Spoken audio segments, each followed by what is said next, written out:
사도행전 24장. 5일이 지나자 대제사장 아나니아가 몇몇 장로들과 더둘로라는 변호사를 데리고 가이사랴에 내려왔습니다.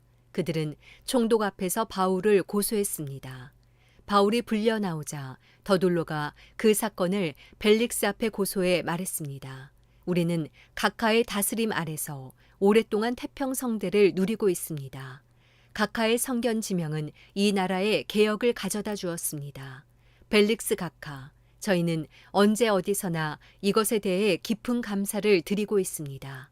이제 더 이상 각하께 폐가 되지 않도록 간단히 말씀드리겠으니 각하께서는 관용을 베푸셔서 저희 말을 들어주시기 바랍니다. 저희가 알아보니 이 사람은 전염병 같은 사람으로 온 세상에 퍼져 있는 유대 사람들 가운데 폭동을 일으키는 사람입니다. 그는 나사렛 이단의 우두머리며 심지어 성전까지 더럽히려고 했습니다. 그래서 저희가 붙잡은 것입니다. 각하께서 직접 조사해 보시면 저희가 고소하는 이 모든 내용이 사실임을 아시게 될 것입니다. 다른 유대 사람들도 이것이 사실임을 주장하며 이 고소를 지지했습니다.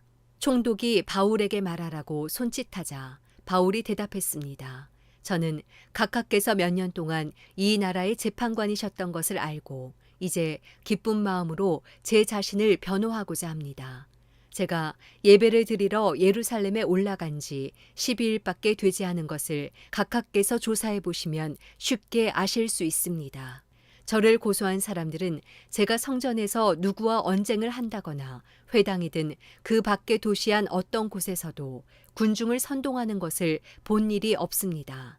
그러니 그들은 자기들이 지금 고소한 내용을 각하께 충분히 증명할 수 없는 것입니다. 그러나 제가 각하께 이것은 시인합니다. 저는 이 사람들이 이단이라고 말하는 그 도를 따라 우리 조상의 하나님을 섬기며 율법과 예언사에 기록된 모든 것을 믿습니다. 또 이 사람들과 마찬가지로 하나님께 같은 소망을 두고 있으니 그것은 의인과 악인의 부활이 있을 것이라는 것입니다. 그렇기 때문에 저는 하나님과 사람 앞에서 항상 거리낄 것 없는 양심을 간직하려고 애쓰고 있습니다. 저는 제 민족에게 구제금을 전달하고 예물도 드리려고 여러 해 만에 예루살렘에 왔습니다. 이들은 제가 성전에서 정결 의식을 행하고 예물 드리는 것을 보았습니다. 그때 제 주위에는 군중도 없었고 저는 어떤 소란에도 개입되지 않았습니다. 그 자리에는 다만 아시아 지방에서 온 몇몇 유대 사람들이 있었는데 만약 저를 고소할 일이 있었다면 그들이 직접 고소 내용을 들고 여기 각하 앞에 와 있어야 할 것입니다. 그렇지 않다면 여기 있는 이 사람들이라도 제가 유대 공회 앞에 섰을 때 무슨 죄목을 발견했는지 말해야 할 것입니다. 저는 다만 이 사람들 앞에 서서 내가 오늘 여러분 앞에 재판을 받는 것은 죽은 사람의 부활에 대한 문제 때문이다 라고 한마디 외쳤을 뿐입니다. 그러자 그 도에 대해 익히 잘 알고 있었던 벨릭스는 루시아 천부장이 오면 그때 판결하겠다 라고 말한 뒤 재판을 연기했습니다. 벨릭스는 백부장에게 명령해 바울을 지키되 그에게 어느 정도 자유를 주고 필요한 것을 그의 친구들이 가져다 주는 것도 허락하라고 했습니다. 며칠 뒤 벨릭스는 유대 사람인 아내 드루실라와 함께 나타났습니다. 그는 바울을 불러들여 그리스도 예수를 믿는 믿음에 관해 바울이 설명하는 것을 들었습니다. 바울이 정의와 자기 절제와 다가올 심판에 대해 설명하자 벨릭스는 두려워하며 말했습니다. 이제 됐다. 가도 좋다. 내가 편한 시간에 다시 부르겠다. 동시에 그는 혹시 바울이 자기에게 뇌물을 바치지 않을까 하는 바람에서 바울을 수시로 불러들여 함께 이야기를 나누었습니다. 2년이 지난 후 벨릭스의 뒤를 이어 보르기오 베스도가 총독이 됐습니다. 그러나 벨릭스는 유대 사람들에게 환심을 사려고 바울을 그대로 감옥에 내버려 두었습니다. 사도행전 25장. 베스도가 부임한 지 3일 뒤에 가이사랴에서 예루살렘으로 올라가자 대제사장들과 유대 지도자들이 그 앞에 나와 바울에 대해 고소했습니다. 그들은 자기들에게 호의를 베푸는 셈치고 바울을 예루살렘으로 이송해 달라고 베스도에게 강력하게 요청했습니다. 이송 도중 매복하고 있다가 그를 죽이려고 준비하고 있었던 것입니다. 베스도가 대답했습니다. 바울이 가이사랴에 묶여 있고 나도 이제 곧 그곳으로 갈 것이니 그에게 무슨 잘못이 있다면 너희 지도자들 몇몇이 나와 함께 가서 그곳에서 고소하도록 하라. 8일에서 10일 정도 그들과 함께 지내고 난 베스도는 가이사랴로 내려갔고 이튿날 재판을 소집해 바울을 자기 앞에 데려오라고 명령했습니다. 바울이 나타나자 예루살렘에서 내려온 유대 사람들이 그 곁에 둘러서서 여러 가지 중한 죄목으로 그를 고소했습니다. 그러나 죄를 입증할 만한 증거는 되지 못했습니다. 그러자 바울이 자신을 변론했습니다. 나는 유대 사람의 율법이나 성전이나 가이사에게 죄 지은 것이 전혀 없습니다. 베스도는 유대 사람들의 환심을 사고자 바울에게 말했습니다.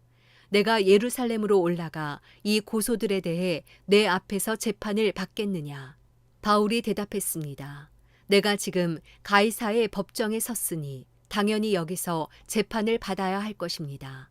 총독께서도 잘 아시다시피 나는 유대 사람들에게 잘못한 일이 없습니다. 그러나 만약 내가 사형받을 만한 죄를 지었다면 죽음을 달게 받겠습니다. 그러나 이 유대 사람들이 나를 고소한 내용이 사실이 아니라면 어느 누구도 나를 그들에게 넘겨줄 권리가 없습니다. 나는 가이사에게 상소합니다.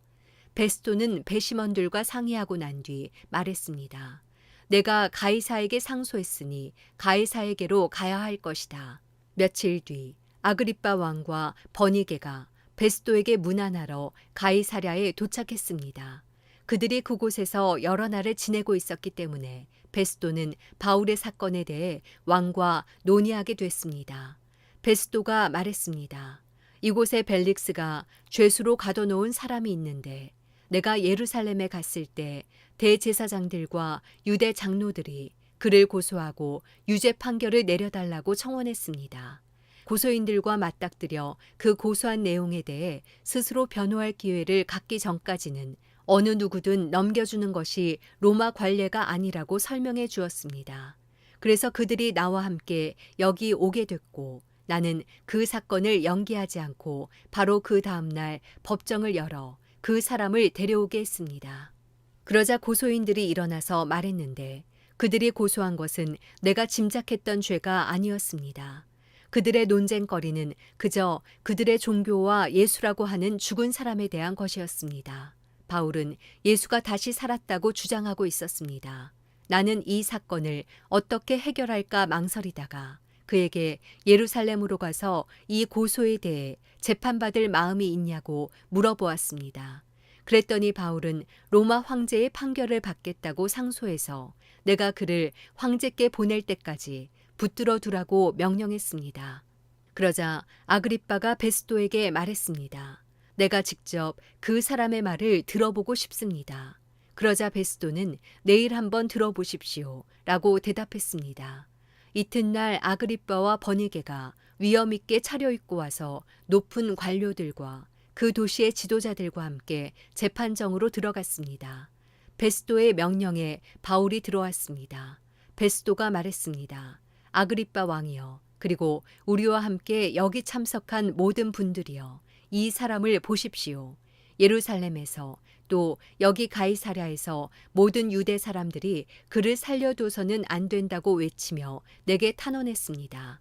내가 살펴보니 그가 사형받을 만한 일을 한 적이 없습니다. 그런데 그가 로마 황제께 상소하겠다고 해서 내가 그를 로마에 보내기로 결정했습니다. 그러나 그에 대해 황제께 확실하게 써보낼 말이 없기 때문에 여러분 모두 앞에, 특별히 아그리빠 왕 앞에 이 사람을 데려온 것이니 이번 조사의 결과로 뭔가 상소할 것이 생기지 않을까 합니다.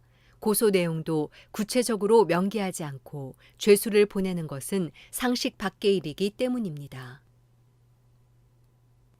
사도행전 26장. 그때 아그리빠가 바울에게 말했습니다. 내 자신을 위해 변호할 것을 허락하노라. 그러자 바울은 손을 들어 변호를 시작했습니다. 아그리빠 왕이여, 제가 오늘 당신 앞에 서서 유대 사람들의 모든 모함에 대해 저 자신을 변호하게 된 것을 다행으로 여깁니다.